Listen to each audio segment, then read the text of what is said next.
Är det dags för nästa programpunkt. Det är Brombergs förlag och Östgruppen som har den stora äran att föra ett samtal med Masha Gressen. Det är ju den rysk-amerikanska journalisten som är en mångårig granskare utav det ryska samhället och Vladimir Putins politik. Hon är öppet kritisk och får möta mycket motstånd för det hon säger. Jag välkomnar upp på scen Jon Fridholm från Östgruppen och Masha Gressen and this talk will follow this talk will be held in English, so please welcome Jon and Masha to enter the stage.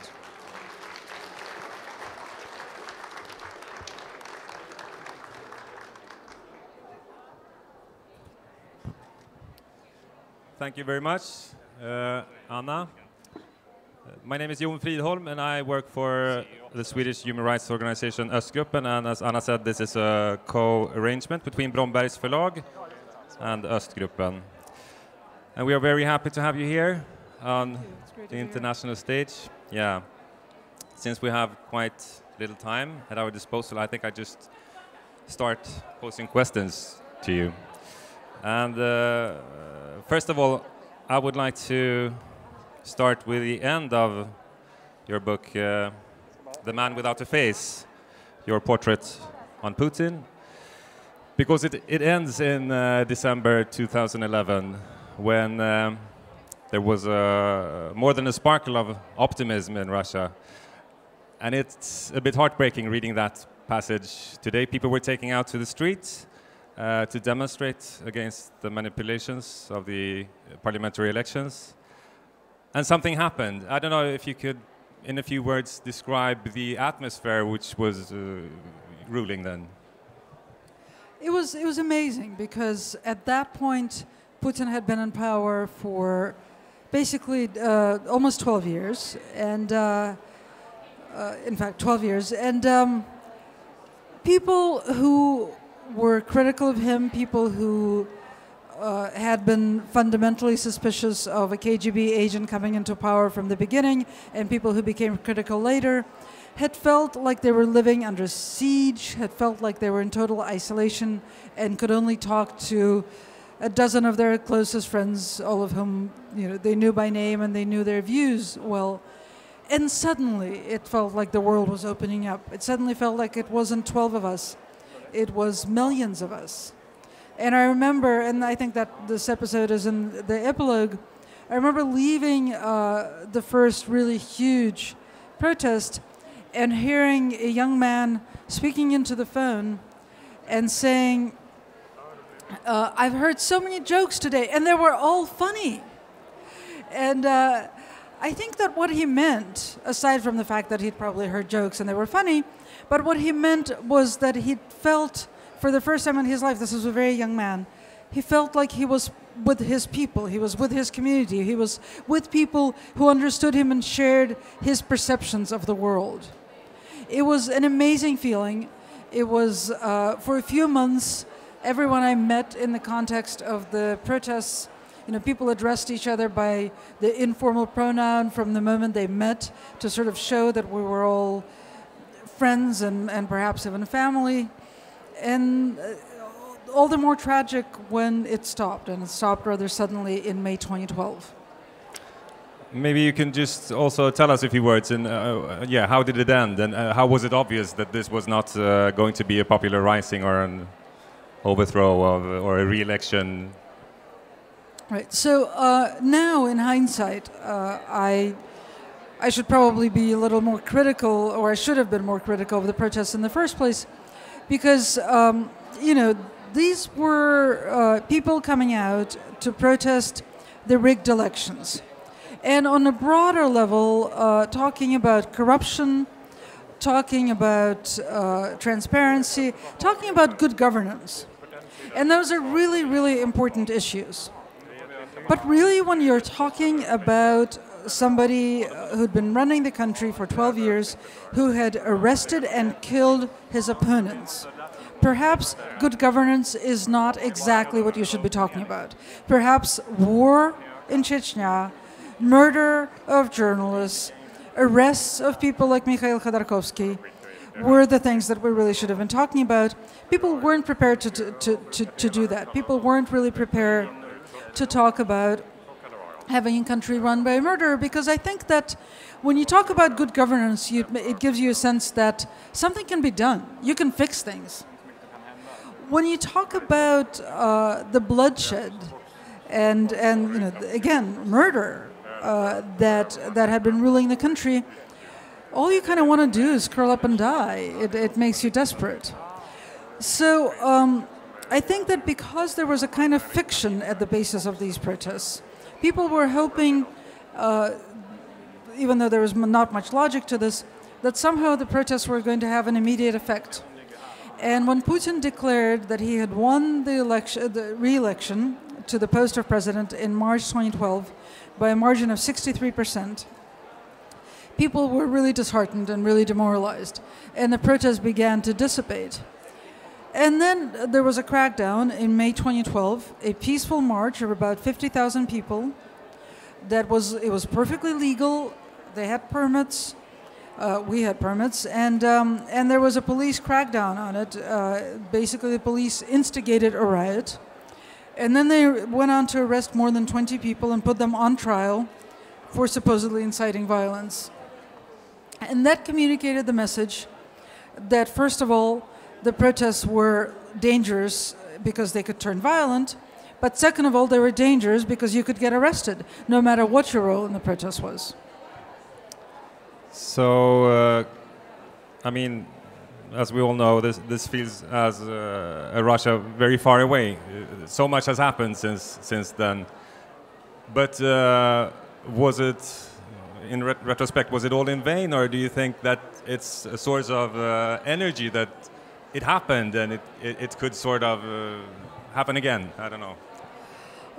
No, I don't, I'm afraid I don't actually think that it promises anything for the future.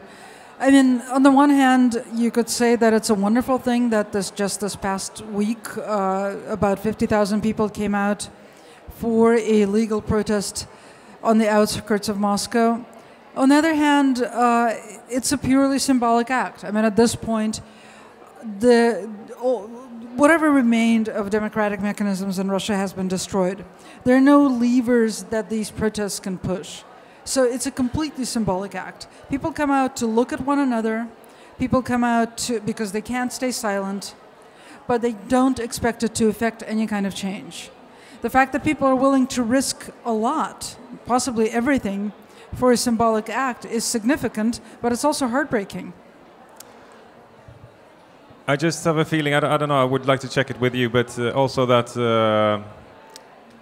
it sort of still scared Putin somehow, even if, I mean, something happened to him as a president. He became a more brutal man, and yeah, I just would like to ask you how it affected him as a person. Yeah.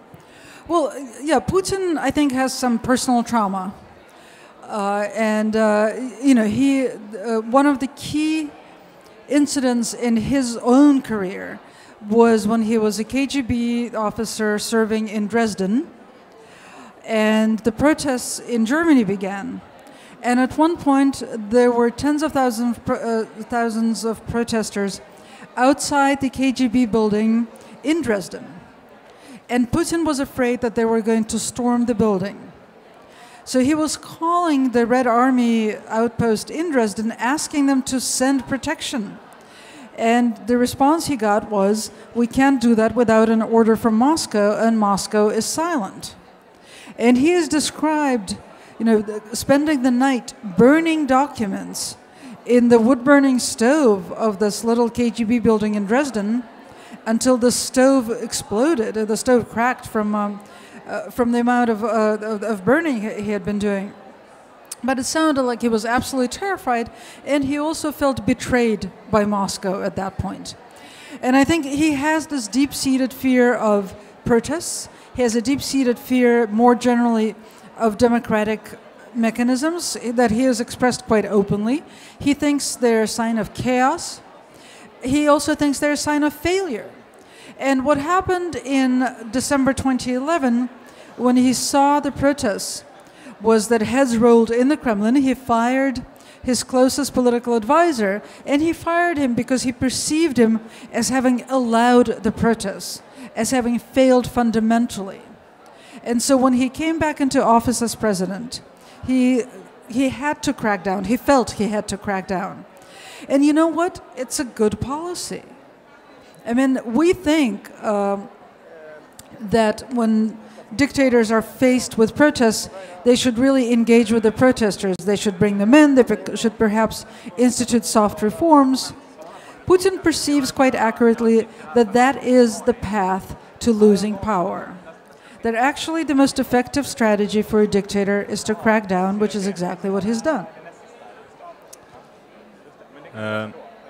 I would like to ask you as well, because still it seems like lots of things. It started a process of legislation, and he wanted to stop protests on the streets, and he did a lot of things to make it much more difficult. But once he sort of regained control over the situation in Russia, Maidan occurred, and it could have been a successful popular rising in the Ukraine, which should have scared Putin very, very much, of course.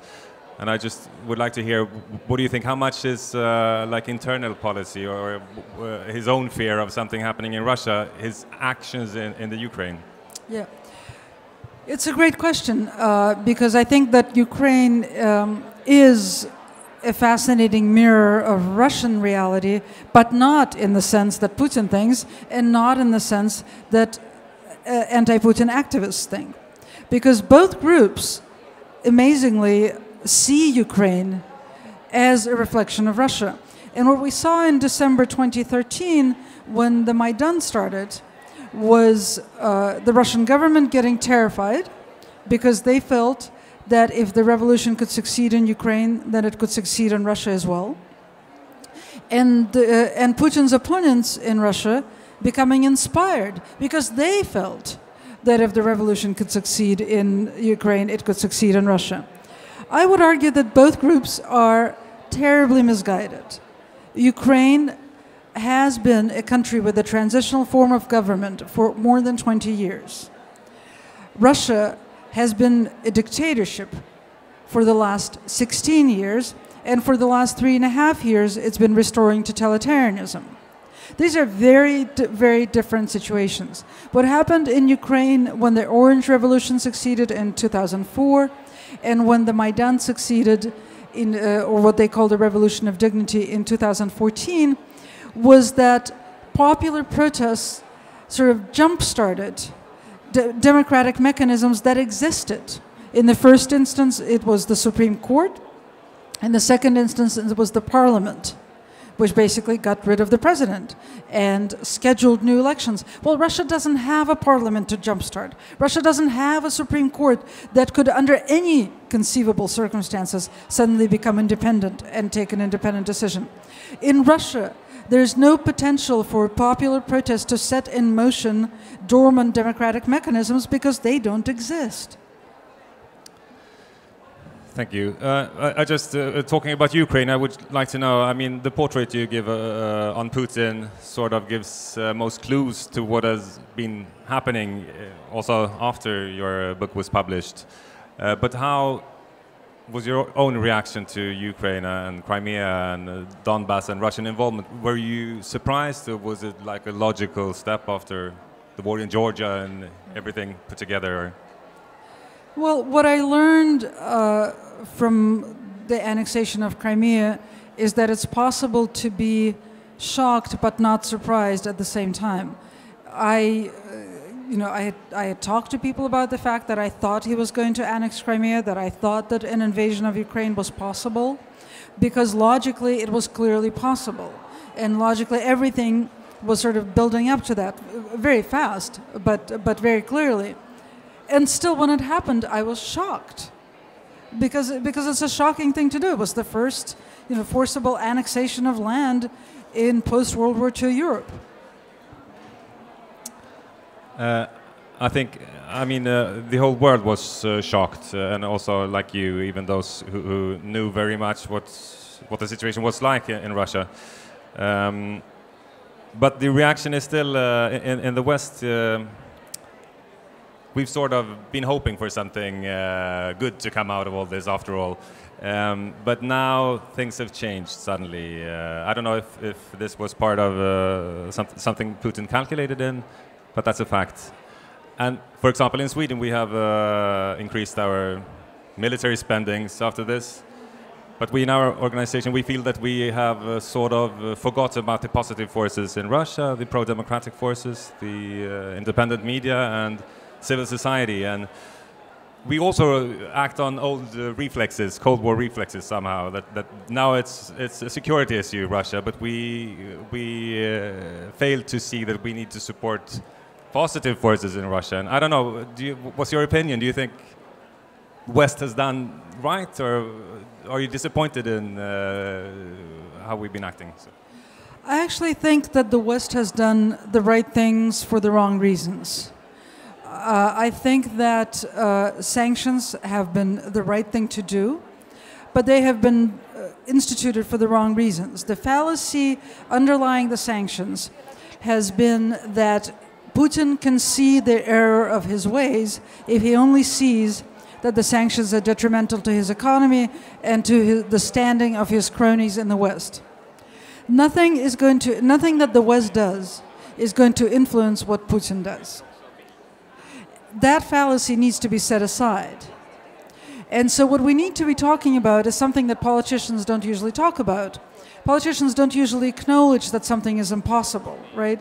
In our private lives, we've all dealt with situations where, you know, somebody always lies to you. Somebody is always unreliable. Somebody is always going to make bad on a deal.